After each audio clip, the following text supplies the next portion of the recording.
Let me clean the trash out of my event. Victoria Chen lifted the ice bucket, dirty water, melted champagne, soggy napkins, and threw it directly into Marcus Thompson's face. The liquid hit him like a slap ice sliding down his collar, the stench of old liquor and food scraps filling his nose. 300 people gasped. Cameras flashed. His daughter's text burned in his pocket. "Did your boss lady be nice tonight, Daddy?" Marcus stood there, dripping silent. What Victoria didn't know, what nobody in that ballroom knew, was that the janitor she'd just humiliated owned 75% of the company. And in 12 hours, her entire world would collapse. Drop your city in the comments so I can see how far this story reaches. What happens next will blow your mind. The lawyer's office smelled like old books and regret. Marcus Thompson sat across from Margaret Patterson, his father's attorney for 23 years, and stared at the papers on her desk. Last will and testament, transfer of ownership, Sterling Corporation, all 37 floors, 400 employees, 52 million in annual revenue. His. "Your father left you controlling interest," Margaret said. Her voice was gentle, the kind people used at funerals. 75%. The rest is divided among board members. Marcus couldn't breathe. "I'm 28 years old. Your father built this company from nothing. He trusted you to continue his legacy. I don't know how to run a company. You have an MBA from Northwestern. I have a degree, Margaret. That's not the same thing." Marcus stood, walked to the window. Below, Chicago stretched out in concrete and glass. His father had helped build half of it. He had 30 years of experience. He knew every person on every floor. He knew. His voice cracked. He knew what he was doing. Margaret stood, moved beside him. "What do you want to do, Marcus?" He didn't answer immediately. Outside, a construction crew worked on a high-rise across the street. Men in hard hats, moving like ants, building something bigger than themselves. "I want to know if it's real," he said finally. "If what's real?" "Everything my father built. He used to say the people at the bottom are holding everything up." "I want to know if that's true, or if it's just something people say." Margaret frowned. "Marcus, I want to work there, on the ground floor, see what it's really like." "You want to work at your own company?" "I want to work in my own company, as an employee, nobody knowing who I am." "That's insane." Marcus turned to face her. "My father died at 61, Margaret. Heart attack. You know what his doctor said? Stress. He carried the weight of 400 people on his shoulders, and it killed him." His eyes burned. "Before I take that weight, I need to know what I'm carrying. I need to see the truth nobody shows the boss." Margaret studied him for a long moment. "How long?" "A year, maybe more. And if you find the truth is ugly, then I'll fix it." She sighed, pulled out a legal pad. "All right, we'll need to bury your identity, create employment records. Keep the board in the dark, though. Richard's old friend William Chen is still on the board. He might recognize you." "I'll risk it." "What position?" Marcus looked out the window again at the construction workers. "Night janitor. Nobody notices janitors." Margaret's pen stopped moving. "Marcus. Janitor Margaret. Make it happen." 3 weeks later, Marcus Thompson started his first shift at Sterling Corporation. Night shift, 11 p.m. to 7 a.m. Mopping floors, emptying trash, cleaning bathrooms. Invisible. 12 months later, Maya's teacher, Mrs. Rodriguez, no relation to Rosa, pulled Marcus aside after school pickup. "Mr. Thompson, can we talk?" Marcus's stomach dropped. "Is Maya okay?" "She's fine. Academically, she's exceptional." Mrs. Rodriguez smiled, but it didn't reach her eyes. "I'm concerned about something else. In class yesterday, we were discussing career aspirations. Maya said she wants to be a janitor like her daddy." Marcus felt something twist in his chest. When I asked why, Mrs. Rodriguez continued, she said because janitors are invisible, and invisible people see the truth. She paused. "Marcus, that's a very adult concept for an 8-year-old. I'll talk to her. She also said, Mrs. Rodriguez hesitated. She said she's worried about you, that you work for a mean lady who makes you sad. Marcus closed his eyes. Thank you for telling me, That night, after Maya was asleep, Marcus stood in his bathroom and looked at himself in the mirror. When had he become this person? When had the pretending become more real than the reality? His phone rang. Margaret Patterson. We need to talk, she said without preamble. The board hired a new CEO. Marcus's blood went cold. What? William Chen passed away last month. I know you attended the funeral. Without his influence, the younger board members pushed through the hire. They want someone aggressive, someone who'll modernize operations. Who? Victoria Chen, William's daughter. She's got an impressive resume. Harvard MBA turned around 2 failing companies' ruthless reputation. Ruthless. Their word, not mine. She starts Monday. Marcus sat down heavily on his bed. Does she know about me? No. William never told her about the ownership structure. As far as Victoria knows, she answers to the board. Good. Marcus, listen to me. I've done some digging. Victoria's reputation is brutal. She's effective, but she leaves bodies behind. You need to think about revealing yourself before... No. Marcus. 6 more months, Margaret. Then I'll decide. She sighed. You're as stubborn as your father. Thank you. 6 months later. Present day. The alarm went off at 5:47 a.m. Marcus silenced it, checked on Maya still sleeping, elephant clutched tight and moved to the kitchen. Coffee, lunch prep, the routine that held his life together. Daddy!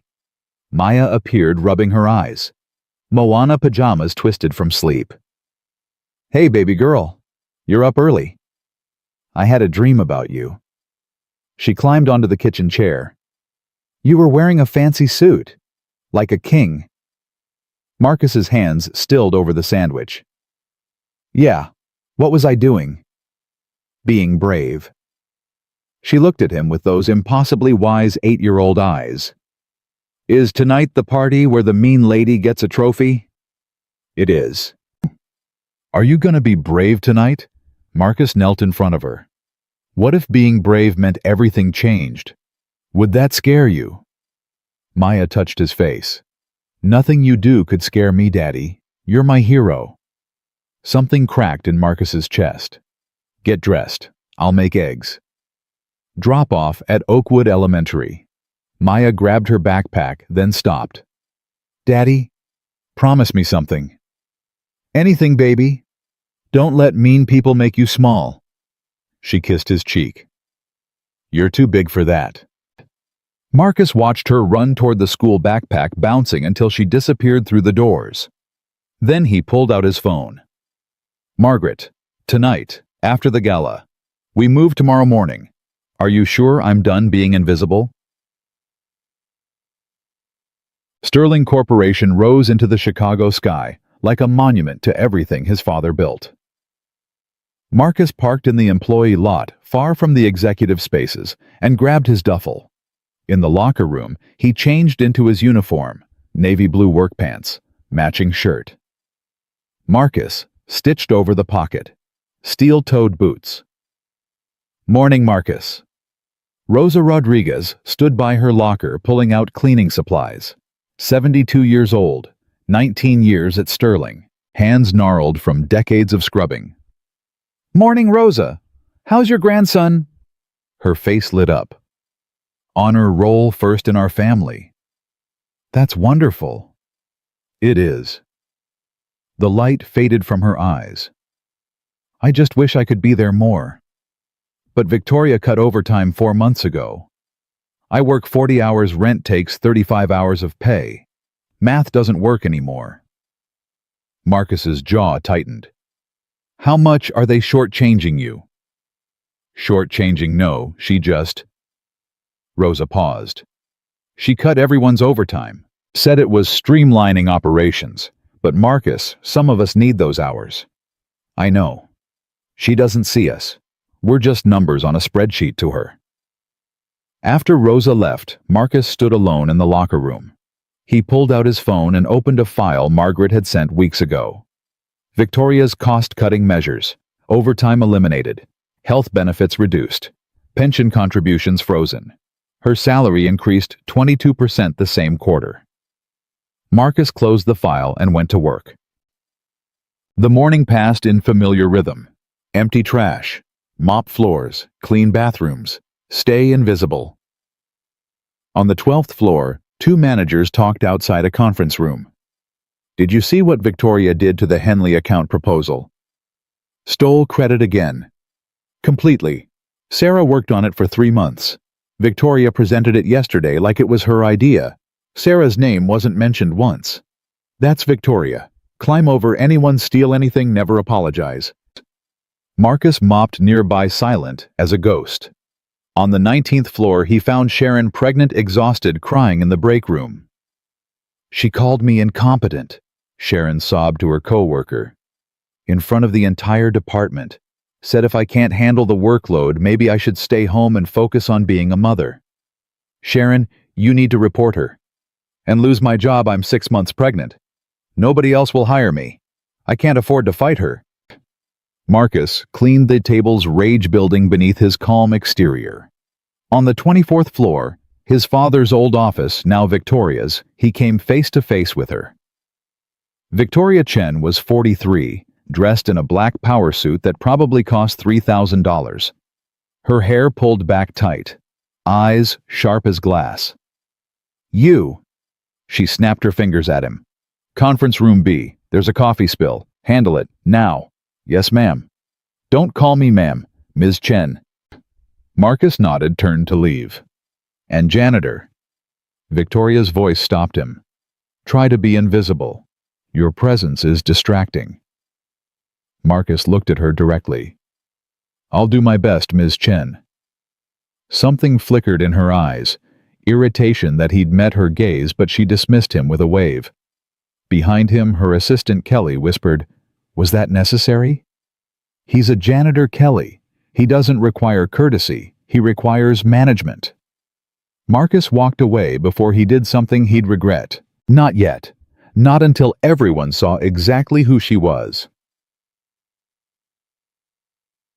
Lunch break. Loading dock.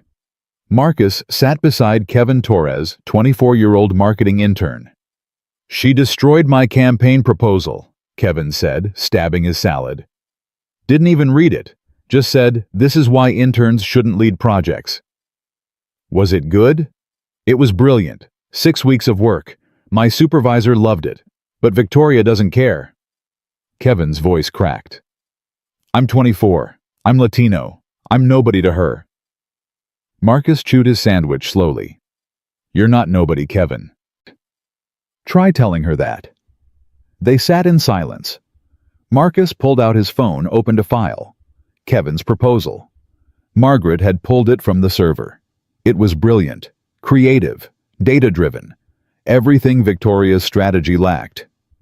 You going tonight? Kevin asked. To the gala. Yeah. Why? It's just Victoria celebrating herself for 2 hours. Marcus looked at Kevin directly. Exactly. Kevin frowned, confused, but didn't push. 3 p.m. Text from Lisa. Got Maya. We're making cookies. You okay? I'm fine. Thank you. Marcus. Are you sure about tonight?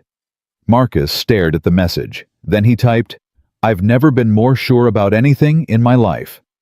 Okay. Be careful. Love you. Love you too. Tell Maya I love her. Marcus pocketed the phone. His hands were steady, his mind clear. Tonight, Victoria Chen would learn that invisible people see everything. And tomorrow, she'd learn that invisible people remember. 6 p.m. The building emptied, people rushing home to dress for the gala. Marcus changed in the locker room. His suit, dark gray, slightly worn, but clean. White shirt, tie from Lisa last Christmas. He looked like a man trying to belong somewhere he didn't. Perfect. Rosa appeared wearing a simple floral dress. You clean up nice, Marcus. Thanks, Rosa. You look beautiful. She blushed. I'm 72 years old. You're a strong woman. That's always beautiful. She squeezed his hand. Be careful tonight. Victoria's been drinking since 4 p.m. I saw 3 empty bottles in her office trash. Marcus's jaw tightened. Thanks for the warning. After Rosa left, Marcus pulled out his phone. Maya had sent a photo her and Lisa covered in cookie dough grinning. Love you, Daddy. Did your boss lady be nice tonight? Marcus closed his eyes. Breathed deep. Not yet, baby girl. But tomorrow everything changes. I promise. He straightened his tie and walked into the night. Check bang. The Riverside luxury hotel blazed with light. Valets scrambled. Designer gowns glittered. Tuxedos gleamed.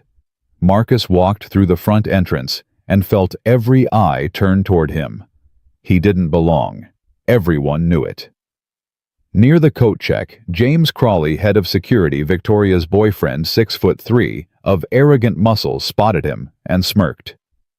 Look what crawled in, James muttered to his companion, loud enough for Marcus to hear. Marcus kept walking. Inside the ballroom, crystal chandeliers, white tablecloths, champagne towers, string quartet. Marcus found a spot near the back wall. Stayed quiet. Watched. Victoria held court across the room. Crimson dress. Diamonds. Surrounded by admirers like a queen holding court. The lights dimmed. MC took the microphone. Ladies and gentlemen, please welcome Sterling Corporation's President and CEO, Victoria Chen. Applause erupted. Victoria glided to the stage, waving graciously. Thank you all for being here, she began, voice smooth as poison. This year has been extraordinary. Revenue up 32%, 4 new markets. Sterling Corporation is now a leader in our industry. Marcus's hands curled into fists. Leadership requires tough decisions, Victoria continued. Cutting inefficiencies, eliminating waste, holding people accountable. Some people can handle excellence. Others, she smiled, others find their proper level.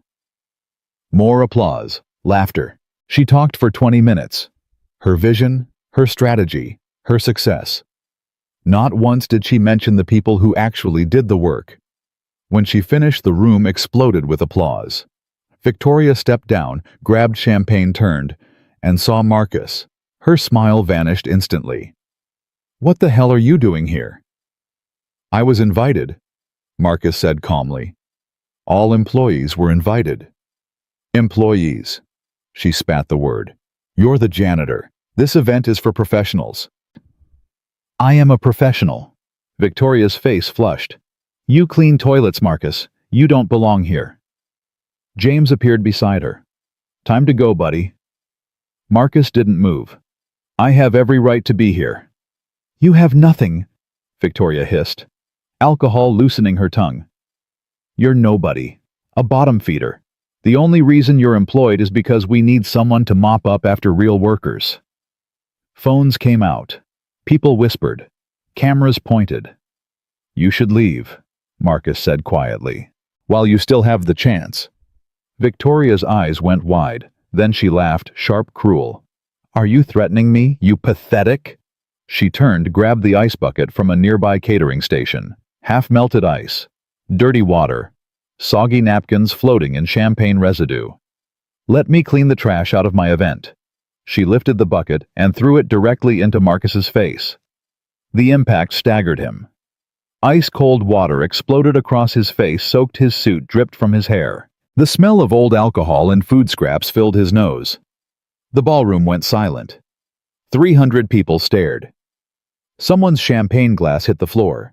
Shattered. Marcus stood there, dripping water pooling at his feet. Victoria's chest heaved. James, security! Get this man out! Now!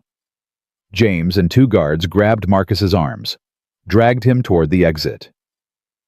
Let's go, janitor, James muttered. Don't embarrass yourself more. Marcus didn't resist. Let them pull him across the polished floor, leaving a wet trail.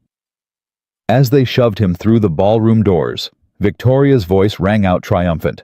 Ladies and gentlemen, I apologize for that disruption. Some people simply don't understand their place in the world." Laughter followed him into the hallway. They threw him out the front entrance. Marcus stumbled onto the sidewalk soaking wet.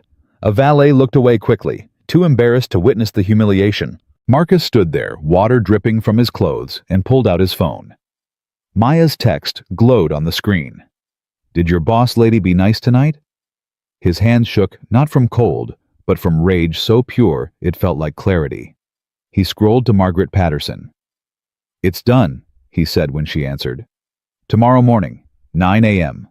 I want every board member in that conference room. I want the full audit, the HR complaints, the evidence of embezzlement." "Marcus, what happened?" "She threw dirty water on me, in front of 300 people." Silence. Then, "Jesus Christ, Marcus. Tomorrow, Margaret. We end this. All of it. I'll have everything ready." Marcus hung up. He stood on the sidewalk, wet and humiliated, and looked up at the hotel. Through the windows, the ballroom still glowed, still celebrated. He thought about his father, about Rosa working 40 hours but only getting paid for 35 after Victoria's cuts, about Sharon crying, about Kevin's stolen work. Tomorrow, Victoria Chen would learn what his father taught him. The people at the bottom are holding everything up, and when they let go, everything falls. Marcus walked to his car, got in, drove away. Behind him, Victoria danced and laughed and celebrated herself. She had no idea that in 12 hours her entire world would collapse. The janitor was done being invisible. Tomorrow he'd become the reckoning. Marcus drove through Chicago's empty streets with water still dripping from his hair onto the steering wheel. The check engine light glowed like an accusation on the dashboard. His suit stuck to the seat. The smell of old champagne and melted ice filled the car. He didn't go home. Instead, he drove to the Bennett Villa, the place he'd avoided for 18 months because walking through those doors meant admitting what he'd become. The gates recognized his car and opened silently. The driveway stretched ahead, lined with lights that made the darkness feel smaller. He parked and sat there for a moment, hands gripping the wheel, breathing hard. The front door opened before he reached it. Margaret Patterson stood in the entrance, still dressed in her courtroom suit from earlier that day. She took one look at him, soaking wet, humiliated, furious, and her face went hard. "Inside, now." Marcus followed her through the foyer into his father's old study. The room smelled like leather and old books and decisions that mattered. Margaret closed the door and turned on him. "Tell me exactly what happened." Marcus told her. Every word, every moment. The way Victoria's voice had cut through the ballroom. The weight of the ice bucket. The laughter that followed him out. When he finished, Margaret was silent for a long moment. Then she walked to the bar cart and poured 2 glasses of whiskey. Handed him one. "Your father would have burned the building down," she said quietly. "My father wouldn't have let it get this far. Your father also didn't spend 18 months mopping floors to prove a point." Margaret took a drink. "But he would have respected what you're about to do." Marcus set down his glass. "Show me everything." Margaret pulled out her laptop and opened a series of files. "Victoria's been busy. In 3 years, she's cut employee benefits by 40%. While increasing executive compensation by 35%. She's eliminated overtime for hourly workers' frozen pension contributions and reduced health coverage to the legal minimum. How much has she saved the company? $4.2 million annually. And how much of that went back to employees? 0. It all went to shareholder dividends and executive bonuses. Victoria personally took home an additional $300,000 last quarter." Marcus's jaw tightened. "What else?" Margaret clicked to another file. HR complaints. 47 in the last 18 months. Hostile work environment. Verbal abuse. Discrimination. Retaliation against whistleblowers. She paused. "Sharon Mitchell, the pregnant employee you mentioned, filed a formal complaint 6 weeks ago. Victoria had it dismissed and transferred Sharon to a lower-paying position. That's illegal." "Extremely. But Victoria has allies on the board. They've been covering for her because the numbers look good." Marcus stood and walked to the window. Below, the city spread out in lights and darkness. What about the embezzlement you mentioned? Margaret's expression turned grim. That's where it gets interesting. 3 weeks ago, I hired a forensic accountant to review Sterling's books. We found something Victoria's been very careful to hide. She pulled up a spreadsheet. Phantom vendor contracts. 8 companies that don't actually exist, all registered to shell corporations in Delaware. Over the last 2 years, Sterling has paid these fake vendors $2.3 million. Where did the money go? Offshore accounts traced back to Victoria's boyfriend, James Crawley. He's listed as a consultant for all 8 companies. Marcus turned slowly. She's been stealing from my father's company. Yes, and she's been very sophisticated about it. Without a deep audit, it looks legitimate. Consulting fees, technology, services, facility, maintenance. But none of the work was ever performed. Does the board know? Not yet. I wanted to wait until we had ironclad proof. Margaret closed the laptop. Marcus, what you're about to do will destroy her. Professionally, financially, possibly criminally. Are you absolutely certain? Marcus thought about Rosa's hands gnarled from 19 years of scrubbing floors. About Sharon crying in the break room. About Kevin's stolen work. About Maya asking if the mean lady had been nice. Schedule the board meeting for 9 a.m., he said. I want every member there, no exceptions. Done. And Margaret, I want to address the entire company afterward. All hands meeting at 11. Margaret nodded slowly. You're not just firing her. You're making an example. I'm showing 400 people that cruelty has consequences. Margaret stood and walked to the door. Then she paused and looked back. Your father used to say something. The measure of a man isn't how he treats his equals. It's how he treats the people who can't fight back. Tonight, Victoria showed everyone who she is. Tomorrow, you show them who you are. After Margaret left, Marcus sat alone in his father's chair and opened his phone. Maya's photo was still there, covered in cookie dough, grinning. He typed carefully. Baby girl tomorrow. Daddy has to do something very hard. But it's the right thing. I love you. Sleep tight. 3 dots appeared immediately. Then, I know you'll be brave, Daddy. You're my hero. Love you infinity. Marcus closed his eyes and let himself feel it, the weight of what was coming, the fear of what he was about to unleash, the terrible certainty that there was no other way. Then he went upstairs, showered until the smell of humiliation was gone, and put on the suit his father had worn to his first board meeting. Custom tailored, perfectly fitted, the suit of a man who built empires from nothing. He looked at himself in the mirror and saw his father looking back. Tomorrow, Marcus said to the reflection. Tomorrow we finish what you started. He set his alarm for 6 a.m. and lay down on top of the covers fully dressed and waited for morning. Sleep never came. At 8:45 a.m., Marcus walked into Sterling Corporation through the front entrance for the first time in 18 months. Not the employee entrance, not the loading dock. The main lobby with its marble floors and soaring ceiling, and the receptionist who'd never seen him before. She looked up, startled. Sir, can I help you? I'm here for the board meeting, 24th floor. I'm sorry, but that's a closed meeting. I'll need your name and Marcus Thompson. Her fingers froze over the keyboard. Her face went pale. Mr. Thompson, of course. I'll notify. Don't notify anyone. I'll announce myself.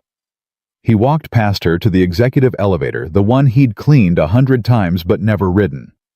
His reflection stared back from the polished doors, tall, composed, dressed like someone who owned the building. Because he did. The elevator opened on the 24th floor. Victoria's assistant, Kelly, sat at her desk typing furiously. She looked up and her mouth fell open. You can't be up here. Employees aren't. Where's the board meeting? Conference room A, but you can't just... Marcus walked past her. Kelly scrambled up, heels clicking frantically. Sir, I'm calling security. Go ahead. He reached conference room A and pushed open the doors without knocking. 9 people sat around the long table, board members he'd read about in files but never met. They all turned expressions ranging from confusion to irritation. At the head of the table, Victoria Chen stood mid-presentation, laser pointer in hand. She looked at Marcus, and her face transformed shock, then fury, then something like panic when she realized he wasn't wearing his janitor uniform. "What the hell are you doing here?" She turned to the board. "This is the janitor I told you about, the one who disrupted the gala last night. I'm filing charges for trespassing and—" "Sit down, Victoria." Marcus's voice cut through the room like a blade. Quiet. Absolute. The voice of someone who didn't need to shout to command attention. Victoria blinked. "Excuse me," I said, "sit down." One of the board members, Gerald Hartman, 63, 20 years on the board, cleared his throat. "Young man, I don't know who you think you are, but this is a private—" "My name is Marcus Thompson. I own 75% of this company, and as of this moment, this board meeting is under my authority." The room went silent. Victoria laughed a sharp, nervous sound. "That's insane. You're a janitor. You're nobody." Marcus pulled out his phone and set it on the table. "Margaret, we're ready." The conference room screen flickered to life. Margaret Patterson's face appeared sitting in a law office with floor-to-ceiling law books behind her. "Good morning, members of the board. My name is Margaret Patterson. I've been the Bennett family attorney for 23 years. I'm here to verify that Marcus Thompson is indeed the primary shareholder and legal owner of Sterling Corporation, having inherited controlling interest from his father, Richard Thompson, upon his death 18 months ago." Gerald Hartman's face went white. "Richard's son. But we were told, you were told he was overseeing operations remotely," Margaret continued. "What you weren't told was that Marcus chose to work within the company as an employee to assess operations from ground level. As of this morning, that assessment is complete." Victoria stumbled backward into her chair. "This is impossible. I would have known. Someone would have told me." Marcus looked at her directly. "You never asked. You never wondered why a janitor was invited to the gala. You never questioned why I had the nerve to show up. You just assumed I was beneath you. You can't just—" "Margaret, please present the audit findings." The screen changed. Spreadsheets, bank statements, vendor contracts. Margaret's voice was clinical, devastating. "Over the past 2 years, Victoria Chen has authorized payments to 8 phantom vendors totaling $2.3 million. Forensic accounting traces these funds to offshore accounts controlled by James Crawley, head of security, and Ms. Chen's romantic partner. None of the contracted services were performed. This constitutes embezzlement, fraud, and breach of fiduciary duty." Victoria shot to her feet. "That's a lie. Those are legitimate. We have documentation from the Delaware Secretary of State showing all 8 companies were registered by Mr. Crawley using a proxy service. We have bank records showing fund transfers. We have testimony from actual vendors whose contracts were reduced to make room for these phantom payments." Margaret's gaze was ice. "Ms. Chen, you've been stealing from this company for 2 years. One of the younger board members, Patricia Volkov, 48, investment banker, spoke up. "My God, this is criminal." "It is," Margaret agreed. "We've already shared this information with the SEC and the U.S. Attorney's Office. They're opening investigations as we speak."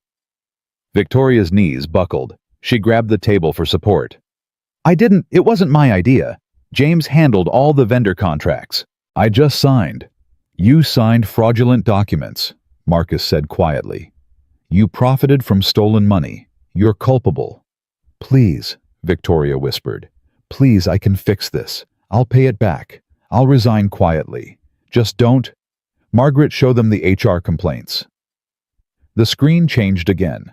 47 formal complaints, names, dates, detailed accounts of verbal abuse, discrimination, retaliation, hostile work environment. Sharon Mitchell, 6 months pregnant, demoted after filing a harassment complaint. Rosa Rodriguez, 72 years old, denied overtime pay despite company profits increasing. Kevin Torres, marketing intern, had his work stolen and presented as Victoria's own strategy. Margaret paused. These are just 3 examples. There are 44 more. Gerald Hartman removed his glasses and rubbed his face. Jesus Christ, Victoria. What have you done? I was doing my job. I was increasing efficiency, cutting costs, making tough decisions. You were destroying people, Marcus said. His voice was still quiet, still controlled, but something burned beneath it. My father built this company on the principle that success means nothing if it breaks people.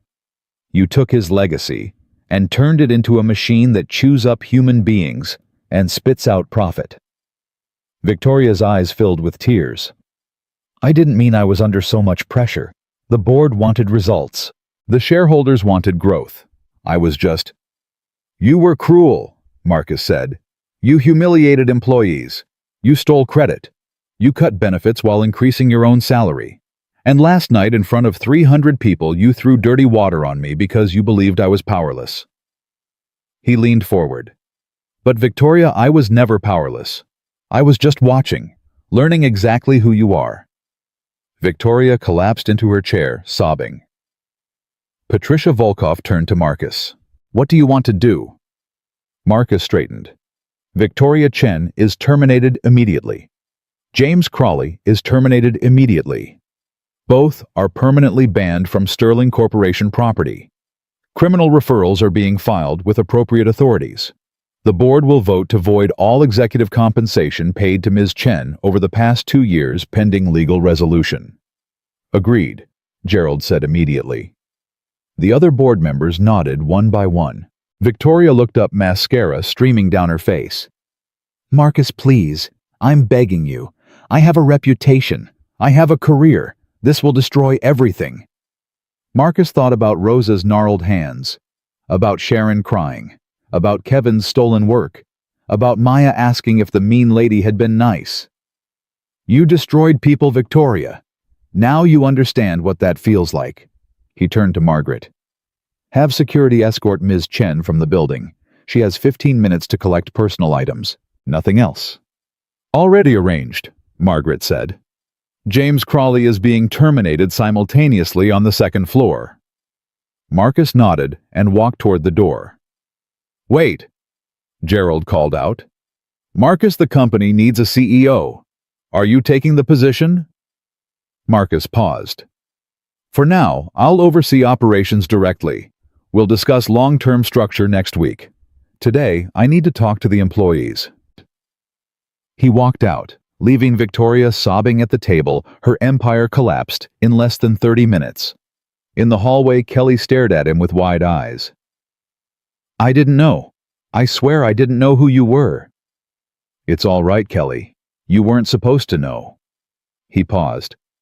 How long have you worked here? 5 years. How has Victoria treated you? Kelly's eyes filled with tears. She didn't answer. Marcus touched her shoulder gently. That's over now, I promise. At 10:55 a.m., Marcus stood outside the company auditorium, where the all-hands meeting would begin in 5 minutes. 400 employees were gathering inside, some curious, some nervous, most completely unaware that everything had changed. Margaret appeared beside him. They're ready. Full attendance. People are scared, Marcus. Victoria's sudden departure is already causing panic. Good. Fear means they're paying attention. What are you going to tell them? Marcus thought about it. The truth. All of it. He walked through the auditorium doors and down the center aisle. Conversations died as people recognized him not as the CEO they'd never met, but as Marcus the janitor, the man who'd been humiliated last night. Whispers rippled through the crowd. That's him. Why is he here? Oh my God, is he going to sue? Marcus climbed the stairs to the stage and stood at the podium. 400 faces stared back. He saw Rosa in the third row, confusion written across her features. Sharon sitting near the back, protective hand on her belly. Kevin in the middle section, looking like he wanted to disappear. Marcus gripped the podium and began. My name is Marcus Thompson. Most of you know me as the night janitor. Some of you have worked alongside me for 18 months without knowing my real identity. I need to tell you something that's going to sound impossible, but I promise you it's true. He paused, let the silence build. I own this company. 75%. I inherited it from my father, Richard Thompson, who built Sterling Corporation from a single construction contract into what it is today. When he died 18 months ago, I had a choice. I could take his chair, run things from the executive floor, and never really understand what I'd inherited. Or I could do something different. The room was completely silent now. I chose to work among you, as a janitor, night shift, invisible. I wanted to see the truth, the version of Sterling Corporation that nobody shows the boss.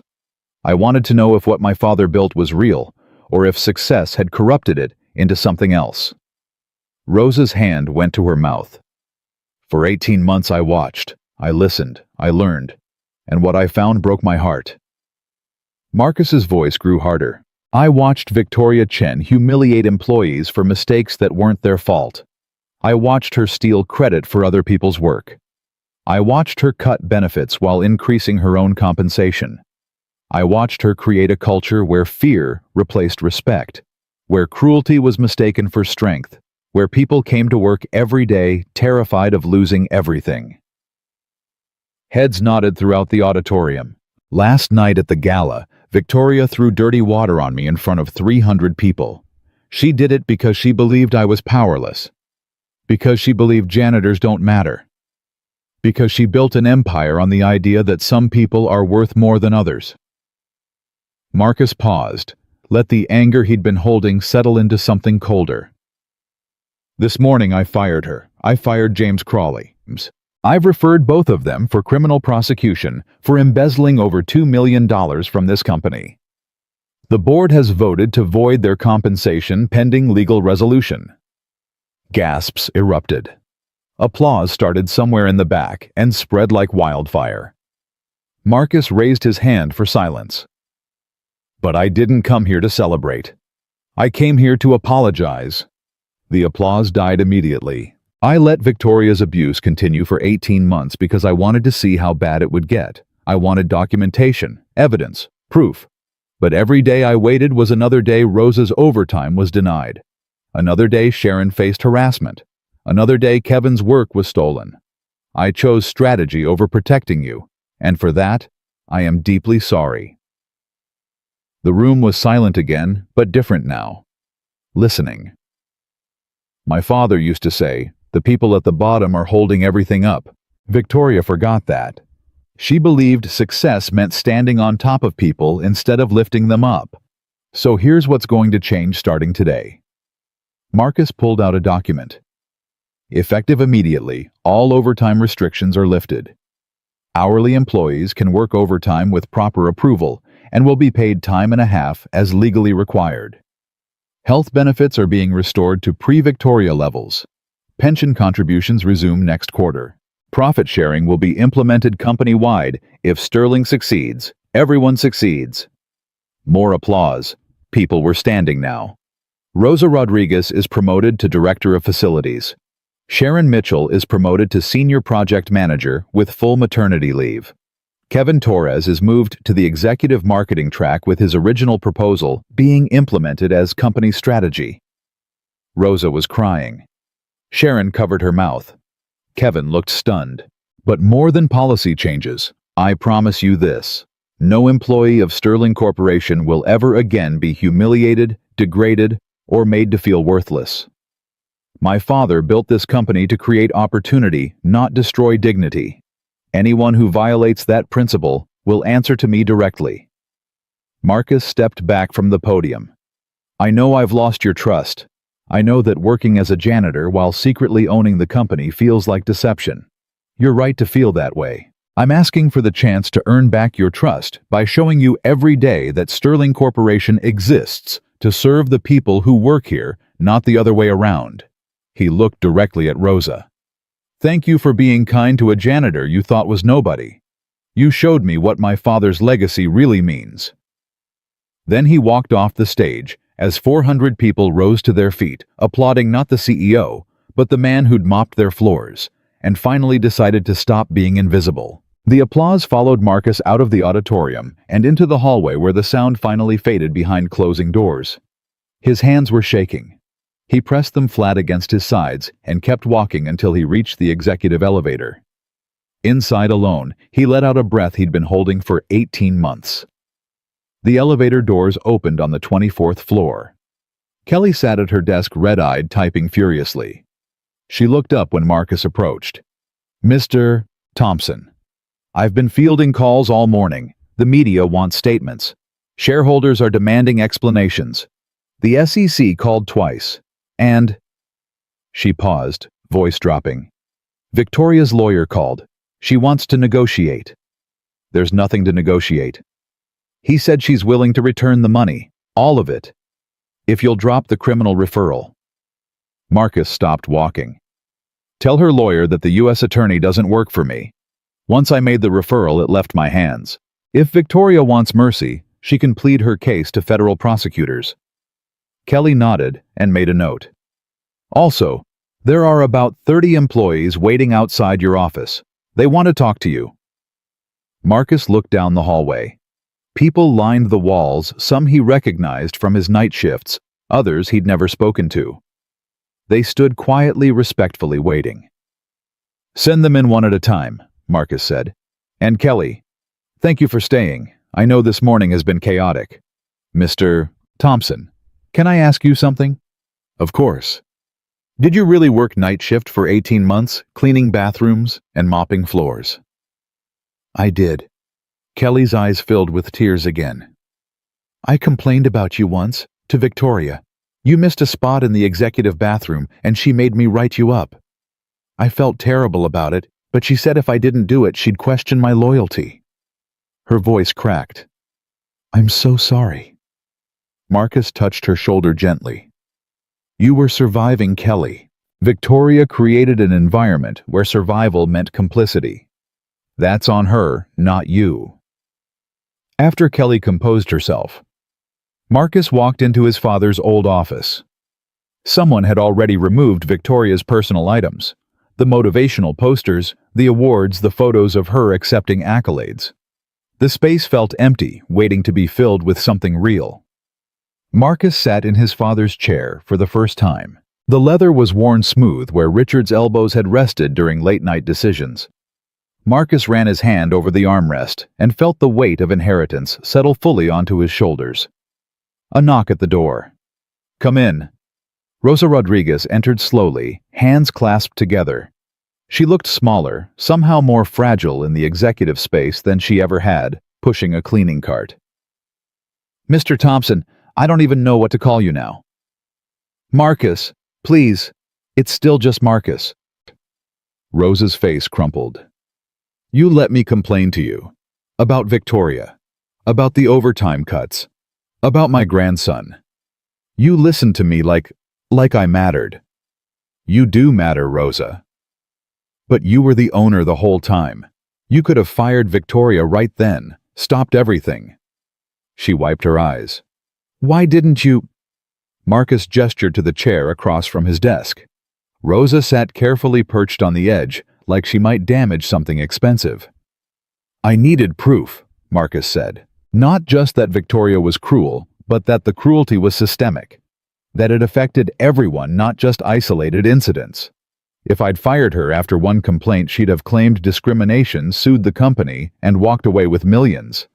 The abuse would have been buried in legal settlements." Rosa nodded slowly. "So you let her hang herself?" "I let her reveal exactly who she was, to everyone. So when I fired her, nobody could claim it was personal or unfair. And now she's going to jail. If the prosecutors can prove intent, yes. Embezzlement is a federal crime." Rosa was quiet for a moment. Then she leaned forward. "Marcus, I'm 72 years old. I've worked 19 years here, but I don't know how to be a director of facilities. I don't have a college degree. I don't know computers or budgets or—" "You know people," Marcus interrupted. "You know which cleaners work hardest, who needs extra shifts, who's struggling at home. You know which supervisors respect their teams and which ones don't. You know more about facilities than anyone in this building because you've done the work every single day." He paused. "I'll get you training on the administrative parts, but the leadership part, you already have that." Rosa wiped her eyes again. Your father would be proud of you. I hope so. After Rosa left, Marcus saw 29 more employees. Each one had a story. Each one had been damaged by Victoria's regime in ways big and small. A woman named Patricia from accounting explained how Victoria had forced her to manipulate expense reports to hide the phantom vendor payments. I kept copies of everything, Patricia whispered. I knew something was wrong, but I was terrified if I spoke up I'd lose my job. I'm a single mother. I can't afford to be unemployed. Marcus assured her that her cooperation with the investigation would be noted and that no retaliation would occur. A man named David from IT described how Victoria had ordered him to delete employee complaints from the HR database. She said they were cluttering the system, but I backed them all up to an external drive just in case. I have every complaint filed in the last 3 years. Marcus asked David to deliver the drive to Margaret Patterson immediately. Kevin Torres came in looking nervous, hands stuffed in his pockets. Mr. Thompson, I don't know if I deserve that promotion. I'm 24. I've only been here a year. Your campaign proposal was brilliant, Kevin. Victoria knew it. That's why she stole it instead of crediting you. But I'm just an intern. There are people with more experience. Experience without integrity is worthless. You have both. Take the promotion. Prove me right. Kevin's eyes shone. Yes, sir. Thank you, sir. And Kevin, stop calling me sir. It's Marcus. Sharon Mitchell was the last one, 6 months pregnant, exhausted, moving slowly. She lowered herself into the chair with both hands on her belly. I need to tell you something, she said. When Victoria demoted me last month, I was ready to quit. I updated my resume, started applying other places. But nobody wants to hire a pregnant woman. I have 2 months until I'm due, and every company I contacted made excuses. Her voice shook. I was going to have this baby without health insurance, without income, without any idea how I'd survive. Marcus felt rage burn fresh in his chest. Sharon, I'm so sorry. That should never have happened. But it did happen, and now you're promoting me and I can't. She broke down, completely sobbing into her hands. Marcus came around the desk and knelt beside her chair. Sharon, listen to me. You're one of the best project managers in this company. Your reviews before Victoria took over were exceptional. The only reason you were demoted was because you stood up to her. That's not a weakness. That's courage. I was just trying to protect my baby. Exactly. And now your baby will have a mother who doesn't have to choose between dignity and survival. Marcus stood. Take your full maternity leave. 12 weeks fully paid. When you come back, you'll have childcare assistance and flexible hours. I want you here, Sharon. Sterling needs people who fight for what's right. After Sharon left, Marcus sat alone in the office as afternoon light stretched across the floor. His phone buzzed continuously. Messages from board members, lawyers, reporters, employees. He ignored them all except one. Lisa. Maya keeps asking if you're okay. Should I tell her what happened? Marcus typed back. Tell her the mean lady doesn't work at Daddy's company anymore. Tell her I kept my promise. 3 dots appeared. Then, she's going to ask how you did it. Tell her I stopped being invisible. The dots appeared again, longer this time. Finally, I'm proud of you, Marcus. Dad would be too. Marcus set down the phone and allowed himself one moment of weakness. He put his head in his hands and let the exhaustion wash over him. 18 months of pretending, of watching people suffer, of carrying the weight of knowledge nobody else had. It crashed into him all at once, and for 30 seconds he simply sat there breathing hard, letting it hurt. Then he straightened, wiped his face, and got back to work. At 4 p.m., Margaret Patterson arrived with 3 bankers' boxes full of documentation. She set them on the desk with a heavy thud. Victoria's office contents, contracts, emails, financial records, everything we need to build the criminal case. She opened the top box and pulled out a leather-bound planner. This is interesting. Victoria kept detailed notes of every conversation with James Crawley, including multiple entries discussing how to hide the phantom vendor payments. Marcus flipped through the planner. Victoria's handwriting was precise, methodical. She'd documented her own crimes in perfect detail, probably never imagining anyone would see it. "She's not going to walk away from this, is she?" Marcus asked. "Not a chance. The federal prosecutor I spoke with said this is one of the cleanest embezzlement cases he's seen. Documentation, money trail. Clear intent. Victoria's looking at 5 to 7 years minimum. And James? Probably more. He has prior arrests for assault. This won't be his first conviction." Margaret paused. "Marcus, I need to ask. Are you prepared for what comes next? The media is going to turn this into a spectacle. Secret CEO exposes corrupt executive. They'll dig into your life, Victoria's life, every detail of the company. Let them dig. I have nothing to hide." "What about Maya?" "She's 8 years old. This is going to be everywhere. Kids at school will talk." Marcus hadn't thought about that. The weight of it settled heavy in his stomach. "I'll talk to her. Explain it in a way she can understand." Margaret pulled out a legal pad. "We also need to discuss the board. Gerald Hartman called me this afternoon. He's stepping down. Says he should have caught Victoria's fraud and feels responsible. I don't want his resignation. He's insisting. He's 73, Marcus. He wants to retire with whatever dignity he has left." Marcus sighed. "Fine. Who else?" "Patricia Volkov wants to stay. So do Chen and Rodriguez. But we need to fill 3 board seats, including Gerald's. Do you have anyone in mind?" Marcus thought for a moment. "Rosa Rodriguez, for 1 seat." Margaret's eyebrows shot up. "The janitor you just promoted. The director of facilities who spent 19 years watching this company from the ground level. She knows things board members never see." "Marcus, she doesn't have a college degree. She doesn't have corporate experience. She has integrity. She has perspective. And she's not afraid to speak truth to power because she's spent 2 decades being powerless." Marcus leaned forward. "My father built this company to create opportunity, Margaret. If I'm serious about that, I need board members who remember what it's like to struggle." Margaret made a note. "All right. 2 more seats. I'll think about it, but I want people who've actually worked, not career board members collecting checks." They spent the next hour reviewing legal strategy, financial projections, and operational changes. By the time Margaret left, darkness had fallen outside the windows. Marcus looked at his watch. 7 p.m.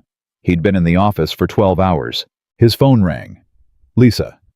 "Marcus, Maya's getting worried. She hasn't seen you since yesterday morning." Guilt crashed into him. "I'm coming now. Tell her I'm on my way." "She made you a picture of you being brave." Marcus's throat tightened. "I'll be there in 30 minutes. He grabbed his jacket and headed for the elevator. On the way down, his phone buzzed with an unknown number. He almost ignored it, then decided to answer. "Mr. Thompson." A woman's voice, unfamiliar. "My name is Rachel Kearns. I'm a reporter with the Chicago Tribune. I'm working on a story about Victoria Chen's termination, and I'd like to get your comment." "No comment." "Mr. Thompson, we have witnesses from the gala. People who saw Victoria throw water on you. We have documentation of the embezzlement. This story is going to print with or without your input. Don't you want to tell your side?" Marcus stopped in the lobby. "My side is already public. I addressed my employees this morning. If you want to know what happened, talk to them." "But you worked as a janitor for 18 months. That's an incredible." "I worked as a janitor because I wanted to understand the people who actually run my company. The people who come in every day and do the work nobody notices. That's the story, Ms. Kearns. Not the spectacle, not the drama. The people." He hung up before she could respond. Outside, the night air was cold. Marcus drove through the city, past the neighborhoods where people were heading home from their own shifts, past the places where Maya was probably watching the clock and wondering when Daddy would walk through the door. When he pulled up to Lisa's house, Maya was already at the window. The moment he stepped out of the car, the front door flew open and she came running. "Daddy!" Marcus caught her, lifted her up, held her tight. "Hey, baby girl." "Yay. Are you okay?" "Aunt Lisa said the mean lady is gone, but she wouldn't tell me what happened." Marcus carried her inside where Lisa waited in the doorway, arms crossed, but smiling. "Let's sit down," Marcus said. "I need to tell you something important." They sat on Lisa's couch, Maya on his lap, Lisa beside them. Marcus took a breath and figured out how to explain corporate fraud to an 8-year-old. "Remember how I told you I work at a company?" Maya nodded. "You're a janitor." "I was pretending to be a janitor. Really, I own the company. It belonged to your grandfather, my daddy, and when he died, he gave it to me." Maya's eyes went wide. "You own the whole company?" "Most of it, yeah." "Then why were you cleaning toilets?"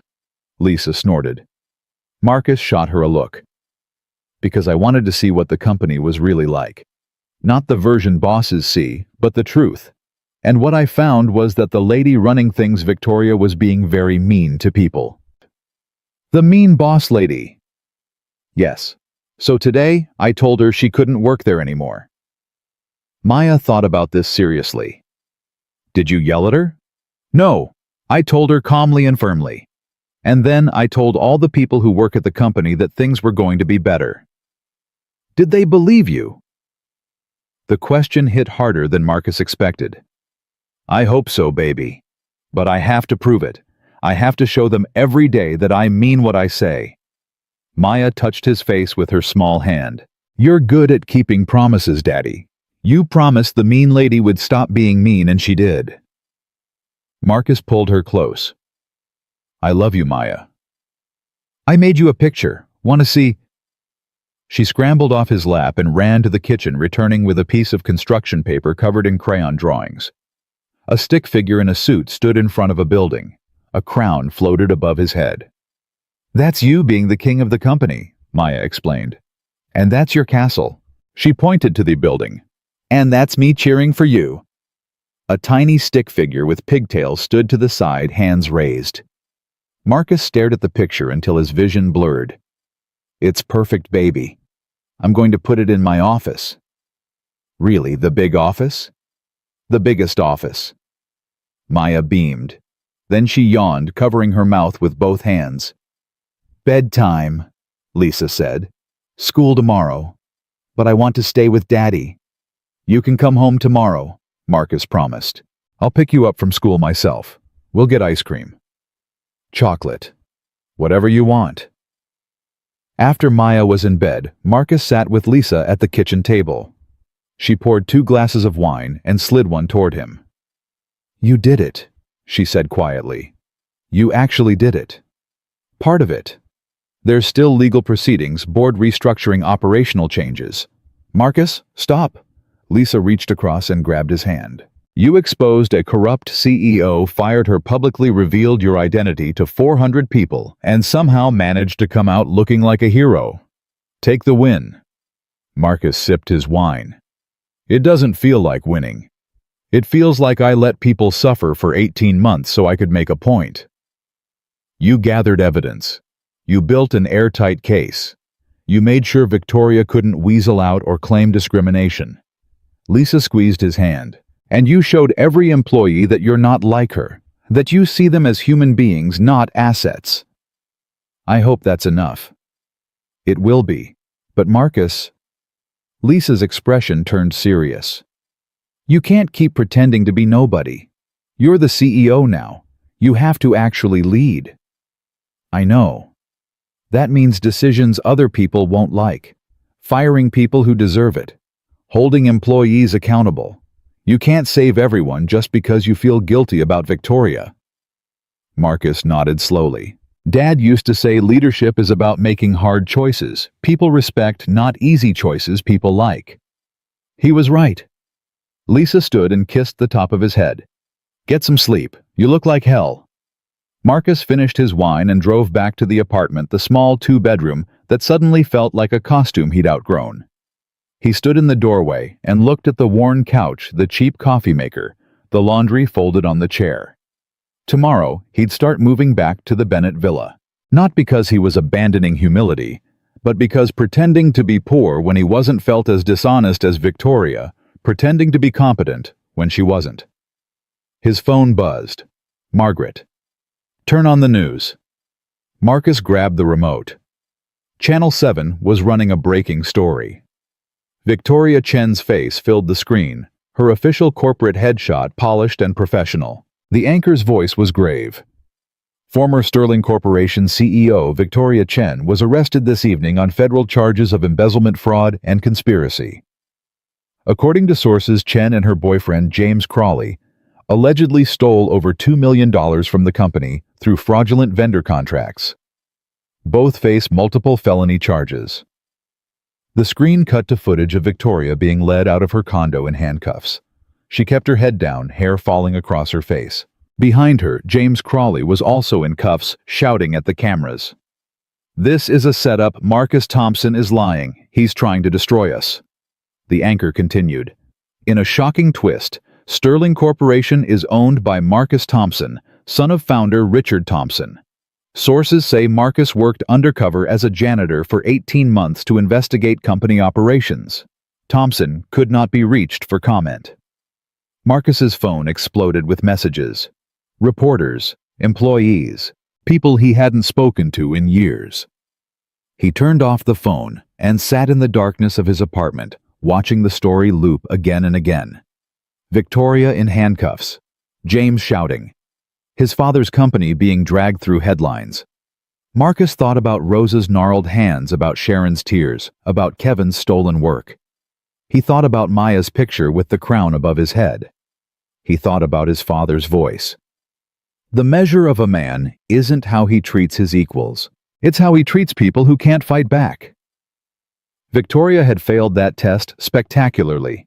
Now Marcus had to prove he could pass it. Tomorrow, he'd walk into Sterling Corporation not as a janitor, not as a secret owner, but as the CEO his father trusted him to become. Tomorrow, the real work began. But tonight, Marcus Thompson sat alone in a small apartment, watching a corrupt CEO face justice, and allowed himself to believe that maybe, just maybe, his father would have been proud. The television screen went dark, and Marcus sat in the silence of his apartment for another hour before exhaustion finally pulled him toward the bedroom. He fell asleep still dressed, Maya's crayon drawing clutched in one hand. The alarm went off at 6 a.m. Marcus showered, put on the same suit from yesterday, and drove to the Bennett villa to pack. The house staff greeted him quietly, respectfully, giving him space as he moved through his father's old bedroom, gathering the belongings he'd need for the transition back. In the closet, he found 3 of his father's suits, still hanging in protective garment bags. Richard Thompson had been broader in the shoulders, but they were close enough in height. Marcus ran his hand over the fabric and made a decision. "Mr. Thompson." One of the housekeepers, an older woman named Grace, appeared in the doorway. "I took the liberty of preparing breakfast. You'll need your strength today." Marcus smiled. "Thank you, Grace. You didn't have to do that. Your father never skipped breakfast, said it was the foundation of good decisions." She paused. "He'd be very proud of what you did yesterday." "I hope so." Grace's expression softened. "I worked for your father for 15 years, watched him build that company from nothing.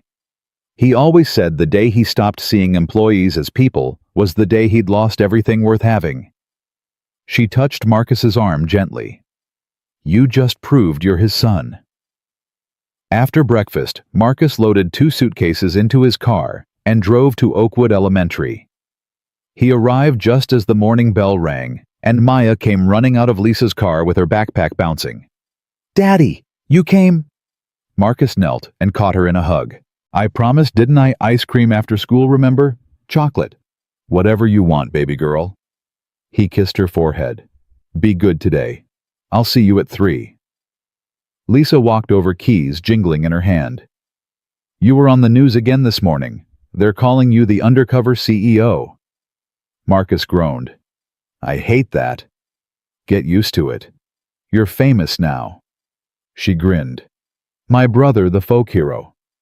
"I'm not a hero, Lisa. I just did what needed doing." "That's exactly what heroes say." She squeezed his shoulder. "Now go. You have a company to run." Marcus arrived at Sterling Corporation at 7:30 a.m. The lobby was already buzzing with employees arriving early, whispering in clusters near the elevators. Conversations stopped when he walked in.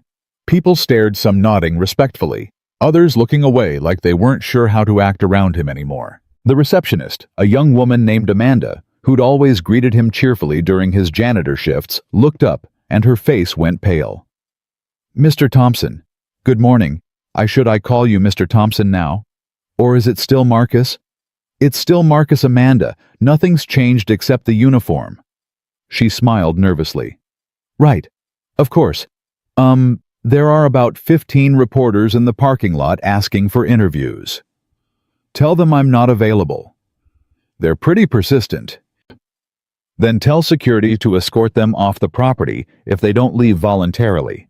Marcus softened his tone. "Please." The executive elevator was crowded with managers Marcus had cleaned offices for during his night shifts. They pressed themselves against the walls, giving him space he didn't ask for. Nobody spoke. The silence stretched awkward and heavy until someone finally cleared their throat. "Mr. Thompson, I just wanted to say what you did yesterday took guts." Marcus turned. The speaker was a middle-aged man named Robert Chen, senior accountant, no relation to Victoria. He'd always been polite to Marcus during the night shifts, even left his office neat so the cleaning was easier. "Thank you, Robert." "My wife works in HR," Robert continued.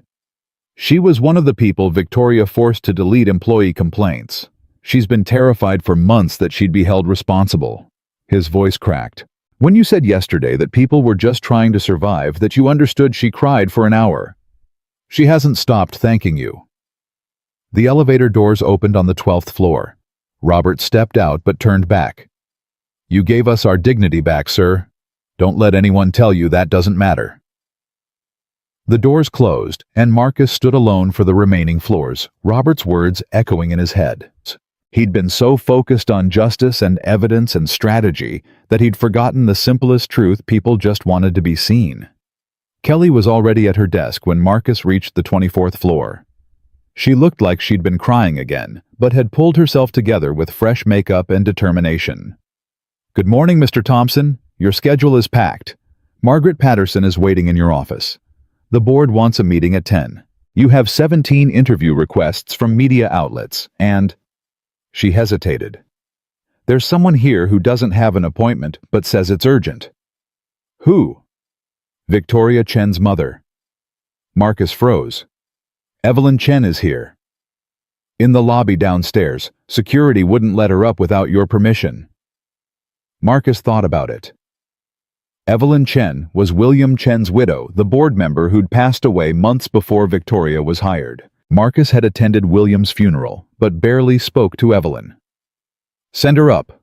Kelly's eyebrows rose. "Are you sure?" "Yes. Give me 5 minutes, then bring her to my office."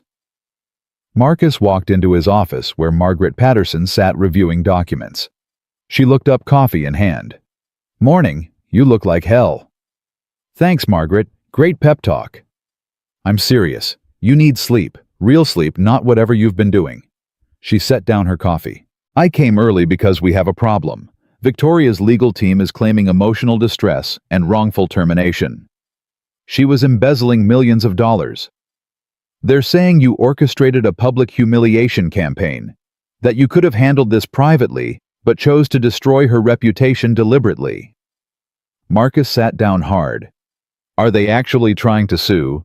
It's a negotiation tactic. They want you to drop the criminal referral in exchange for Victoria's quiet resignation and sealed records."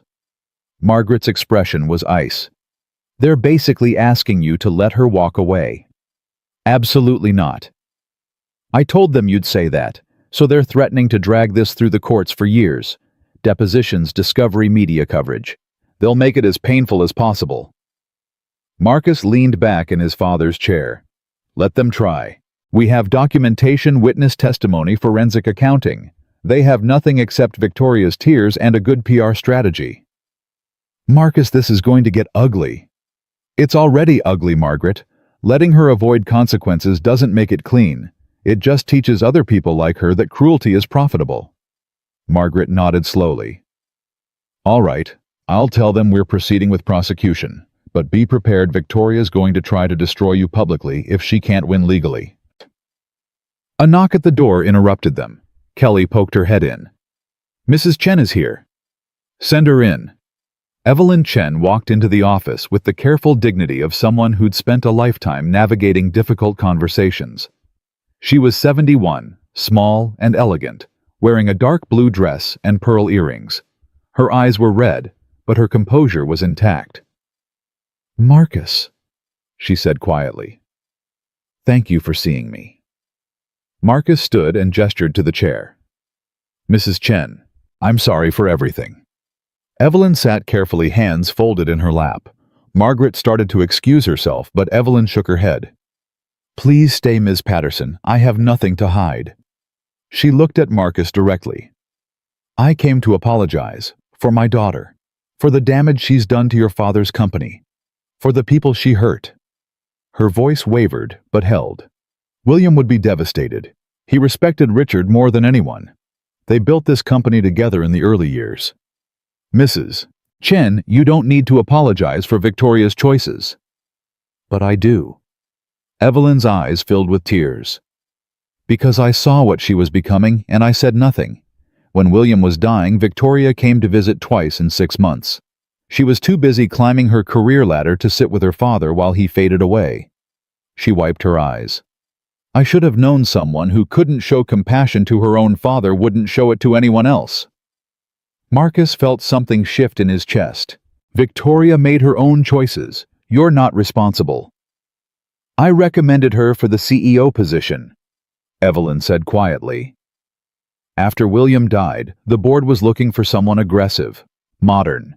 I told them Victoria had turned around failing companies, that she was brilliant and driven.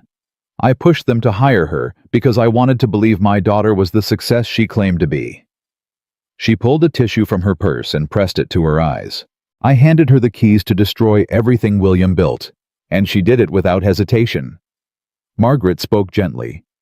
Mrs. Chen, did you know about the embezzlement? No, God no. I found out yesterday morning like everyone else. Evelyn looked at Marcus. But I knew she was cruel. I heard the stories.